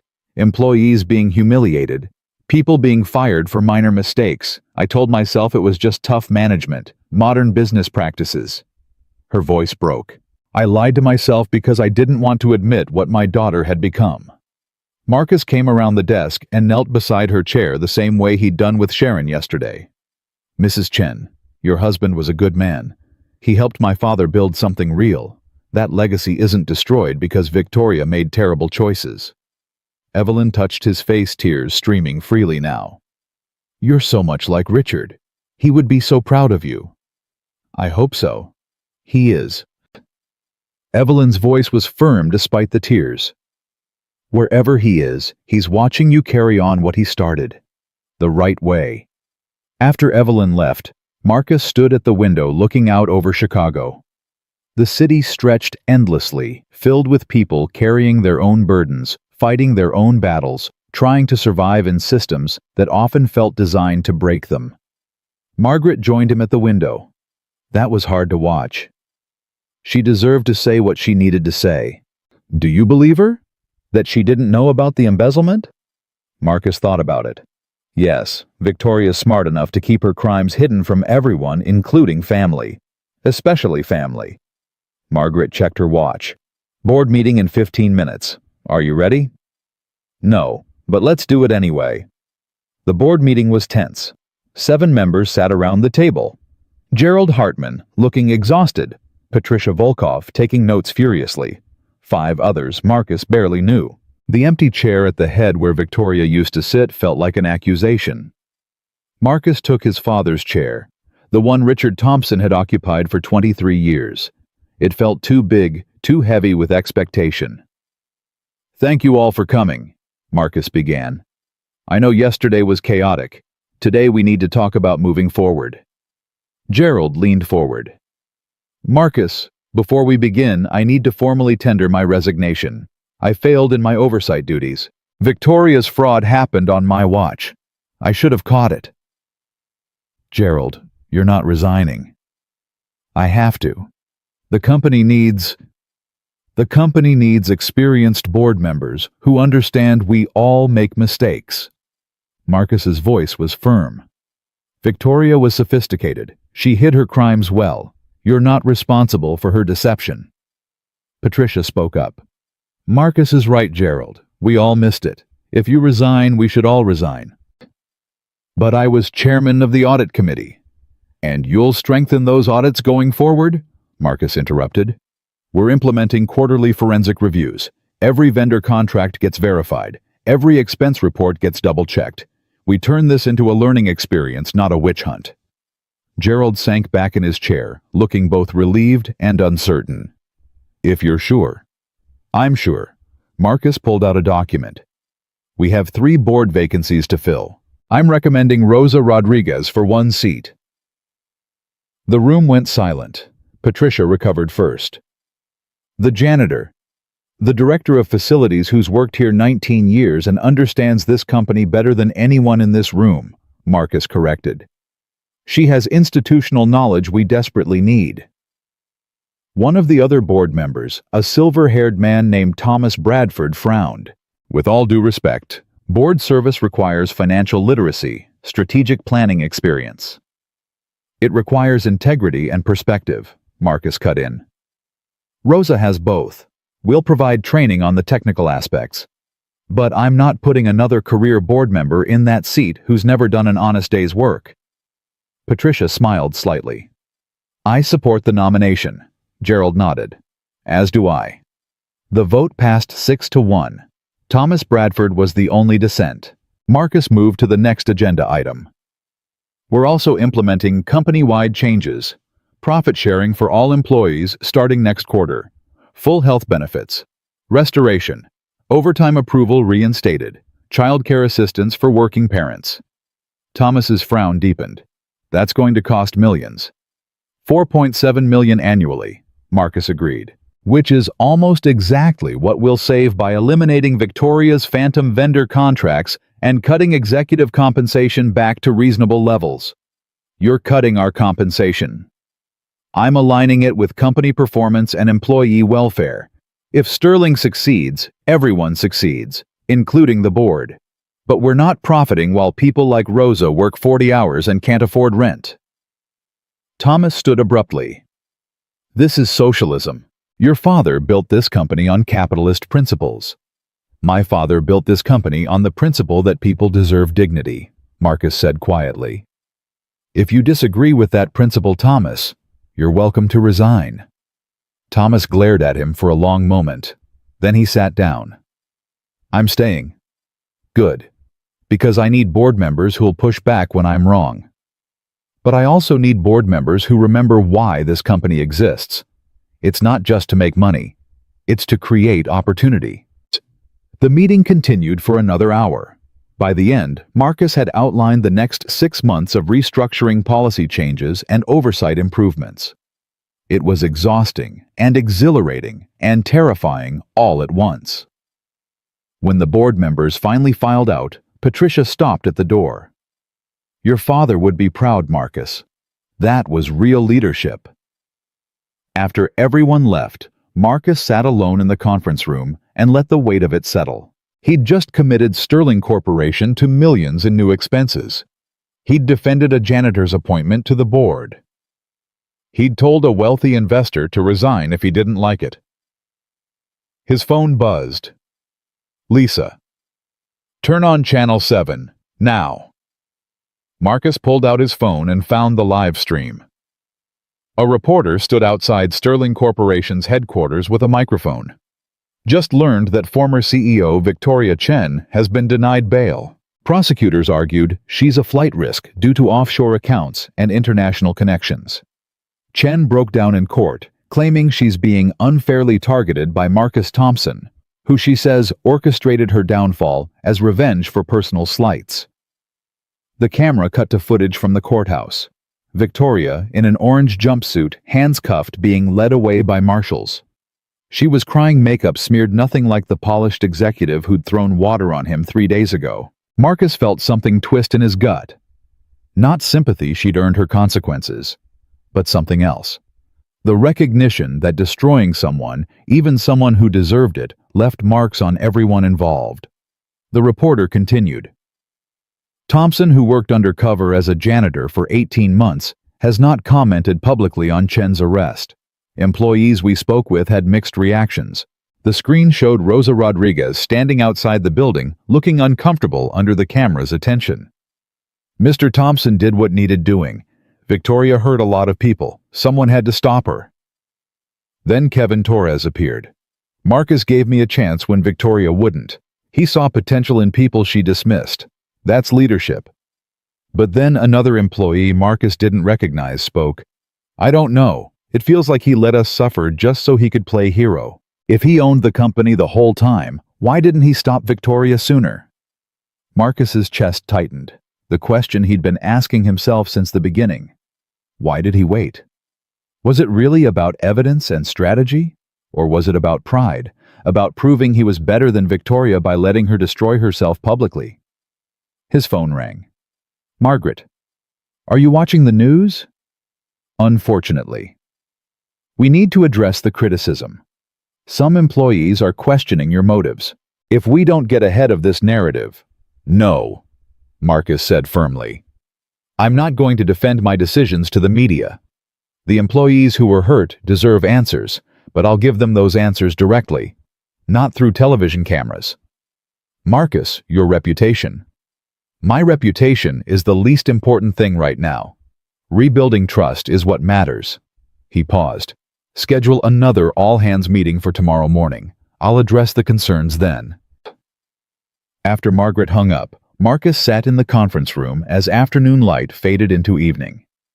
Somewhere in the city, Victoria Chen sat in a jail cell facing years of prison. Somewhere else, Rosa Rodriguez was probably trying to figure out how to be a board member. Kevin Torres was working on the marketing campaign Victoria had stolen. Sharon Mitchell was going to bed knowing her baby would have health care. And Marcus Thompson, the undercover CEO, the folk hero, the man who'd exposed corruption and saved the company, sat alone wondering if he'd done it for the right reasons.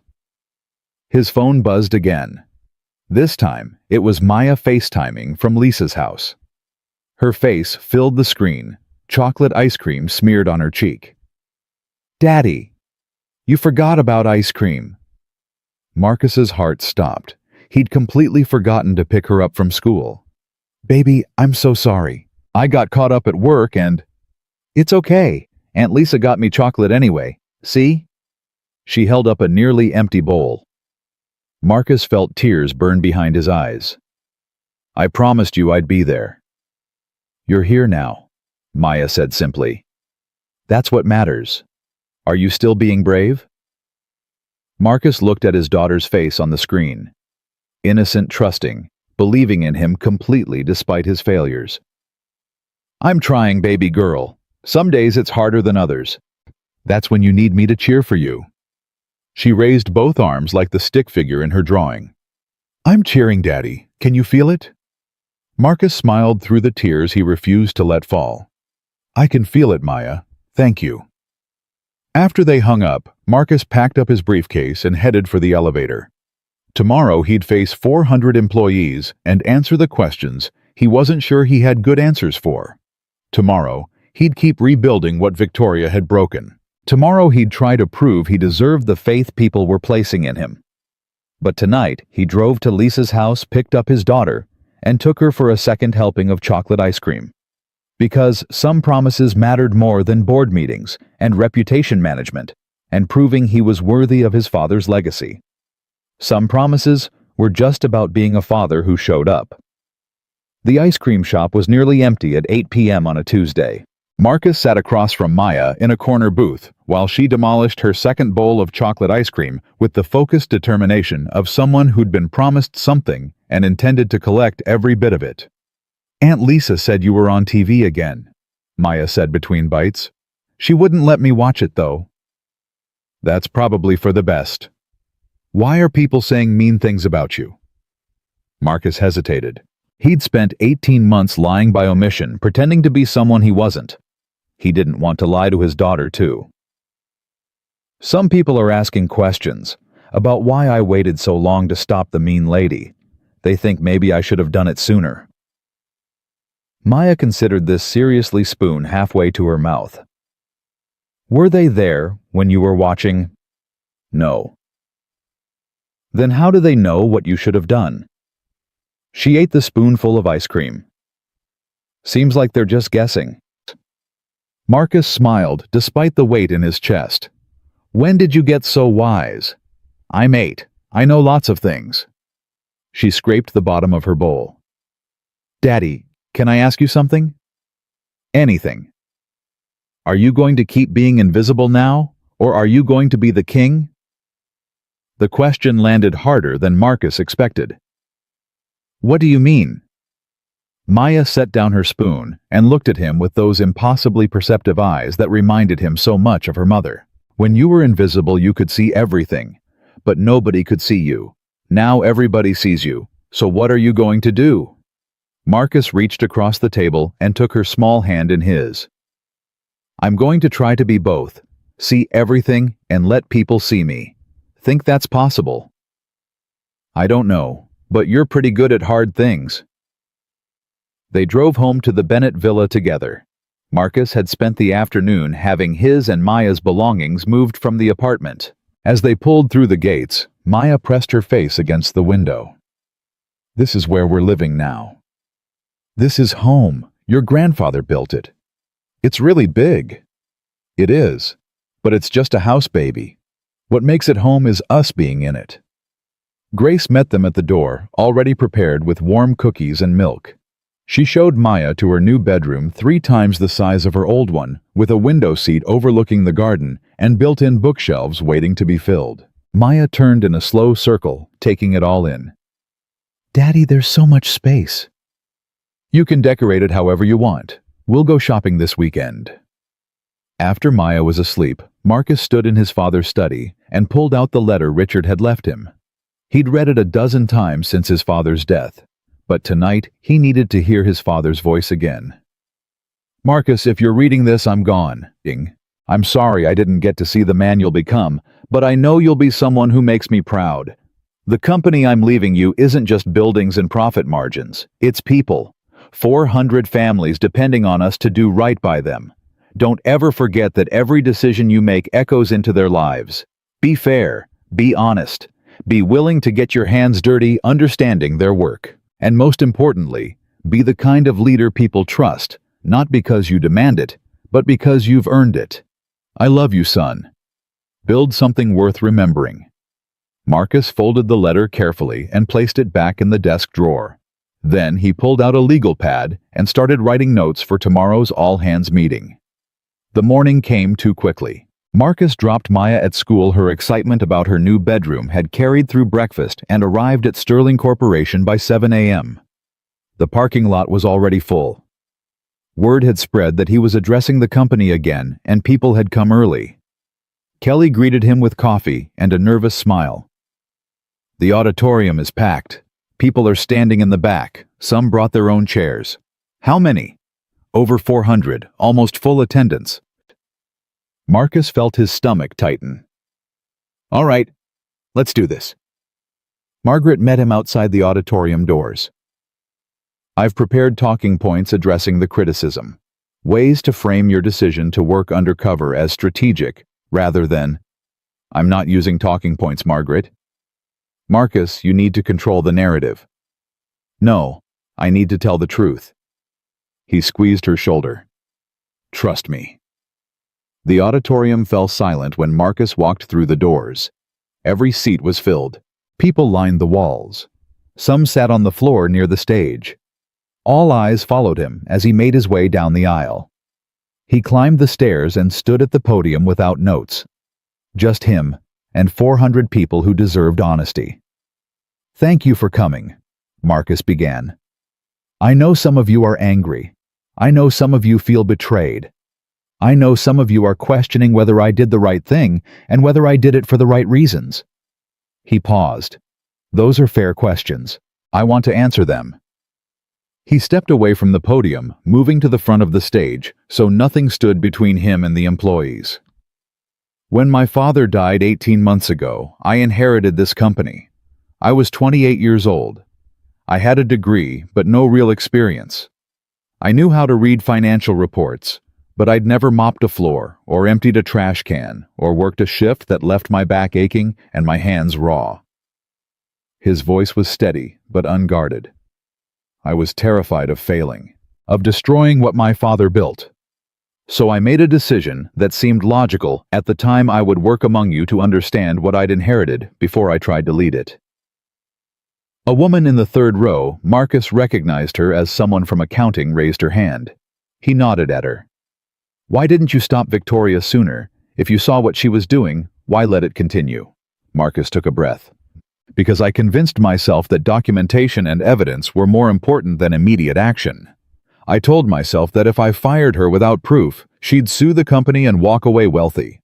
I believed I was being strategic." He paused, meeting her eyes directly. "But the truth is, I let my need to be right take priority over your need to be protected. And for that, I'm deeply sorry." Another hand went up. Kevin Torres stood. "But if you'd fired her right away, wouldn't she have just claimed discrimination or retaliation?" "Maybe. Probably." Marcus nodded. "But I could have started building the case faster. I could have involved HR earlier. I could have put limits on her authority while the investigation proceeded. Instead, I let 18 months pass while people suffered because I wanted an airtight case." His voice cracked slightly. "I put legal strategy ahead of human welfare. That was wrong." Rosa Rodriguez stood slowly from her seat in the second row. "Marcus, Victoria was already running this company when you inherited it. The board hired her. You didn't choose her." "But I chose to leave her in place," Marcus countered. "I chose to watch instead of act. And every day I made that choice, people got hurt." The room was completely silent. Marcus could feel the weight of their judgment, their evaluation, their decision about whether to trust him going forward. Sharon Mitchell raised her hand from the back, 6 months pregnant, standing carefully. "Mr. Thompson, can I say something?" "Of course, Sharon. And it's Marcus." Sharon took a breath. "When Victoria demoted me, I was terrified. I'm a single mother. I was about to have a baby. I had no support system and suddenly no income to speak of. I felt completely powerless." Tears welled in her eyes. "You restored my position. You gave me full maternity leave. You made it possible for me to have this baby without losing everything. Maybe you could have done it sooner, but you did do it. And that matters." Someone started clapping. Then another person. Within seconds, half the auditorium was applauding. Marcus raised his hand for silence. "Sharon's right that I eventually acted. But she's also right that I could have acted sooner. Both things are true. I can't change the past, but I can commit to doing better going forward." A man Marcus didn't recognize stood up. "What does that mean? Doing better?" "It means transparency. No more secrets. I'm the CEO now, openly. Every quarter I'll hold meetings like this where you can ask me anything. It means accountability. I've implemented oversight mechanisms to prevent another Victoria from doing what she did. It means putting people first. Profit matters, but not at the expense of dignity." Marcus paused. "And it means admitting when I'm wrong, which I was. I should have acted faster. I let people down by prioritizing strategy over compassion." The man sat down slowly, seeming satisfied, if not entirely convinced. Another woman stood. "Are you going to stay, or are you going to get bored with us common people and go back to being invisible?" The question had an edge to it, and Marcus understood why. He'd played a role for 18 months. How did they know this wasn't another role? "I'm staying, and I'm not going anywhere." Marcus looked around the auditorium. "My daughter is 8 years old. Her mother, my wife, died when Maya was 2. Cancer. It happened fast, and it destroyed me." His voice thickened. "For 6 years I raised her alone while finishing business school and trying to figure out how to be a father. When my dad died and left me this company, my first thought was, how do I build something Maya can be proud of? How do I create a legacy that shows her what integrity looks like?" He wiped his eyes, not bothering to hide the tears. "I can't do that by running away when things get hard. I can't do that by pretending to be someone I'm not. I can only do it by showing up every day and trying to be worthy of the trust you're willing to give me." He paused. "So yes, I'm staying. For Maya. For my father's memory. And for all of you." The silence that followed was different. Softer. More thoughtful. Rosa stood again. "I think I speak for a lot of us when I say we're willing to give you a chance, Marcus. But you have to keep earning it. Every day." "I will. I promise." The meeting continued for another hour. People asked about benefits, about restructuring, about Victoria's trial, about the board changes. Marcus answered every question honestly, admitting when he didn't know something and promising to find out. When it finally ended, people filed out slowly, some stopping to shake his hand, others just nodding as they passed. Kevin waited until most people had left before approaching the stage. "Marcus, can I tell you something?" "Of course." "When Victoria stole my proposal, I almost quit. I almost walked away from this career entirely because I thought that's just how business worked. Powerful people take credit. Young people get crushed." Kevin's voice was thick with emotion. "You showed me that's not true. That there are still people who believe fairness matters." "Thank you." Marcus shook his hand firmly. "No, Kevin. Thank you. People like you are why this matters. Don't let anyone make you small ever again." After Kevin left, Marcus stood alone on the stage and let exhaustion wash over him. He'd done it. He'd faced their anger and their questions and their doubt. He'd admitted his failures without making excuses. Now he had to prove he meant what he said. 6 months passed like water through fingers. The media storm around Victoria's arrest eventually faded into background noise. Her trial was scheduled for early next year. James Crawley had already pleaded guilty and was serving 5 years in federal prison. Victoria's lawyers were still trying to negotiate, but the evidence was overwhelming. Sterling Corporation slowly transformed. Profit sharing kicked in. Health benefits were restored. Rosa Rodriguez attended her first board meeting wearing a dress she'd bought specifically for the occasion, and Marcus watched with pride as she questioned a vendor contract with the sharp insight of someone who'd spent 19 years watching where money actually went. Kevin Torres's marketing campaign launched to strong reviews. Sharon Mitchell had her baby, a healthy girl she named Grace after the housekeeper who'd been kind to her during her difficult pregnancy. Sharon returned to work after 12 weeks with flexible hours and childcare assistance. The company wasn't perfect. People still complained about policies and workload and the normal frustrations of corporate life. But the culture had shifted. People spoke up when something was wrong. Managers listened when employees raised concerns. Fear was replaced with something fragile but growing trust. Marcus made a point of walking through every department at least once a week, not as the CEO surveying his domain, but as someone genuinely interested in the work being done. He learned names asked about families, and when someone said, "We've got a problem," he stopped and helped solve it. He also kept his promise to Maya. Every morning he dropped her at school. Every afternoon he picked her up himself, unless travel made it impossible, and even then he FaceTimed at bedtime. Her room at the Bennett Villa had filled with books and art supplies and the comfortable chaos of childhood. She'd made new friends adapted to her new school, and occasionally asked to visit their old apartment just to remember.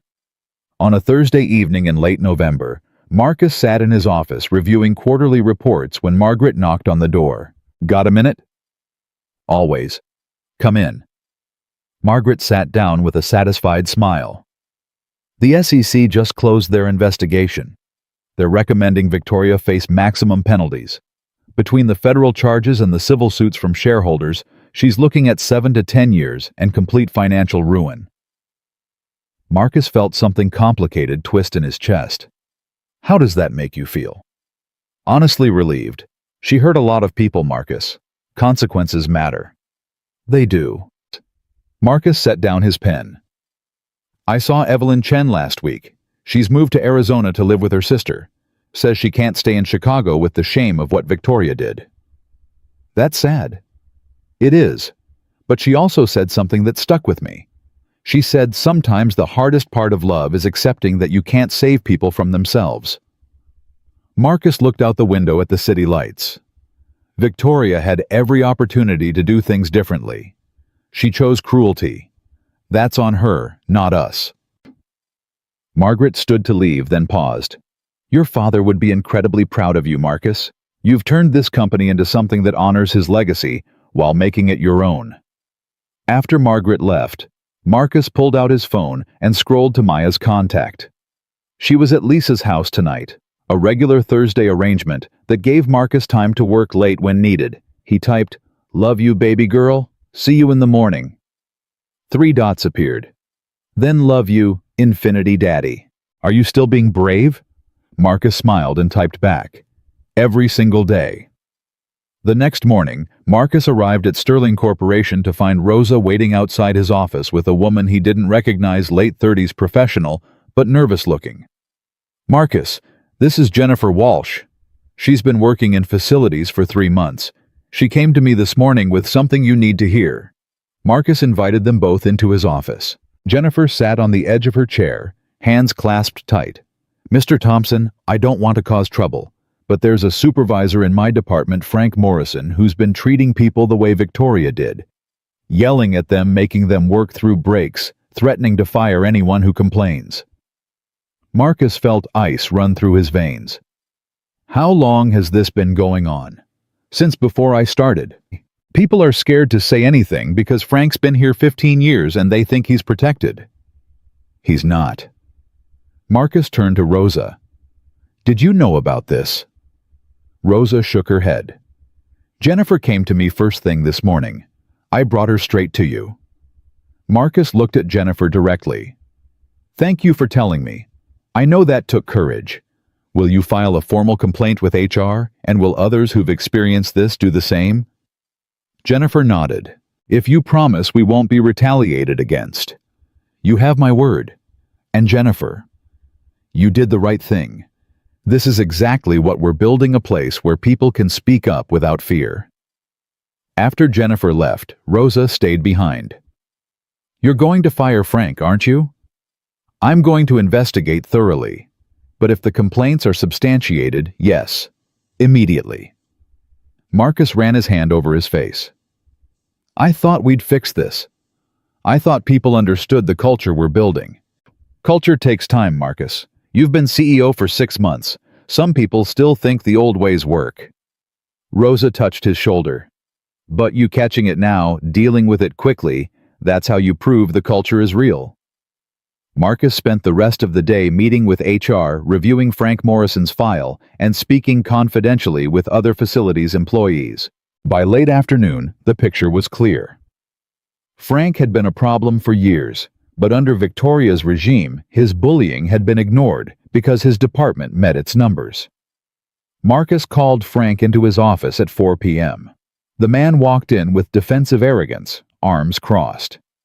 I hear you've been questioning my management style, Frank said before Marcus could speak. I'm terminating your employment effective immediately. Frank's face went red. You can't do that. I've been here 15 years. I have rights. You have the right to collect your final paycheck and exit the building with dignity. What you don't have is the right to abuse people and call it management. Marcus handed him a folder. 7 employees filed formal complaints today. 4 more came forward this afternoon. Your termination is for cause. HR will explain your options. This is because of that woman, isn't it, Jennifer? She's always been a troublemaker. Stop talking, Frank. Every word you say right now is making this worse. Marcus stood. Security will escort you out. Do not contact any current employees. Do not return to company property. If you violate these terms, we'll pursue legal action. Frank left spitting threats about wrongful termination lawsuits. Marcus knew they were empty. The documentation was solid. That evening, Marcus sent a company-wide email. Today we terminated a supervisor for creating a hostile work environment. This is a reminder that the culture we're building has zero tolerance for bullying, intimidation, or abuse of power. If you experience or witness behavior that violates our values, report it. You will be protected. No one is too senior or too established to be held accountable. We're all building this together. He hit send and immediately got responses. Thank you. Messages. Relief. A few skeptical questions about whether he really meant it. He meant it. Over the following months, Marcus fired 3 more managers for similar issues. Each termination sent a clear message: the old culture was dead. The new culture had teeth. Sterling Corporation's revenue grew. Employee satisfaction scores climbed. Turnover dropped to the lowest levels in company history. Clients noticed the difference. Projects completed on time, communication improved, innovation increased. 1 year after Marcus had revealed himself, he stood in the auditorium for another all-hands meeting. This time, the atmosphere was different. People smiled when he walked in. Some called out greetings. The tension that had marked that first meeting was gone, replaced with something that felt like community. "Good morning," Marcus began. "1 year ago, I stood on this stage and apologized for letting you down. Today, I'm standing here to say thank you. Thank you for giving me a chance. Thank you for holding me accountable. Thank you for building something worth being proud of." He pulled out a document. "This is Sterling Corporation's annual report. Revenue is up 18%. Profit margins are strong. But more importantly, employee satisfaction is at 91%. Safety incidents are down 40%. Innovation metrics are the highest in company history." He set down the report. "These numbers matter, but they're not the real story. The real story is that we've proven you can treat people well and still succeed. That dignity and profit aren't enemies. That leadership means lifting people up, not standing on top of them."